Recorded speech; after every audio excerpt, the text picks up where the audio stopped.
Bird flu effect Hyderabad మహానగరంలోని biryani hotels పైన పడింది.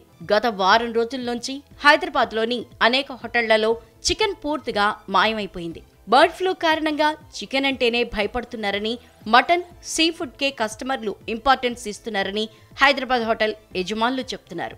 ఆదివారం చికెన్ షాపులు కస్టమర్లు లేక వెలవెలబోతుంటే మటన్ షాపులు, ఫిష్ మార్కెట్ దగ్గర మాత్రం రద్దీ కనిపిస్తోంది. 30% కంటే ఎక్కువగానే సేల్స్ పడిపోయినట్లు వ్యాపారులు చెప్తున్నారు. హైదరాబాద్లో ప్రతినిత్యం 6 లక్షల కిలోల చికెన్ సేల్ అవుతుండగా ప్రస్తుతం 50% కూడా సేల్స్ లేదని అంటున్నారు.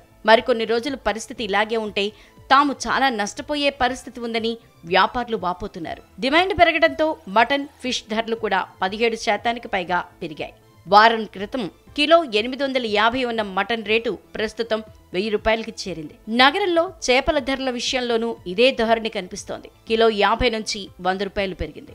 హైదరాబాద్లో పెళ్లిళ్లు, ఇతర ఫంక్షన్ల విందుల విషయంలో కూడా బర్డ్ ఫ్లూ భయాల ప్రభావం కనిపిస్తోంది. చాలా మంది తమ మెనూల నుండి చికెన్ ని తీసివేసి అధిక ధరలున్నా సరే మటన్, చేపలను చేర్చుతున్నారు. హైదరాబాద్లో మటన్, చేపల రేట్లు పెరగటం, చికెన్ ధరలు తగ్గటం అనే ట్రెండ్ ఎంతకాలం కొనసాగుతుందో వేచి చూడాలి. తెలుగు రాష్ట్రాల్లో బర్డ్ ఫ్లూ భయాన్ని తరిమికొట్టేందుకు పౌల్ట్రీ ఫెడరేషన్ విస్తృతంగా ప్రయత్నాలు చేస్తోంది. ప్రజల్లో బర్డ్ ఫ్లూ ఫీవర్ను తొలగించడమే లక్ష్యంగా ఏపీ, తెలంగాణ రాష్ట్రాల్లో చికెన్ మేళాలు ఏర్పాటు చేసింది.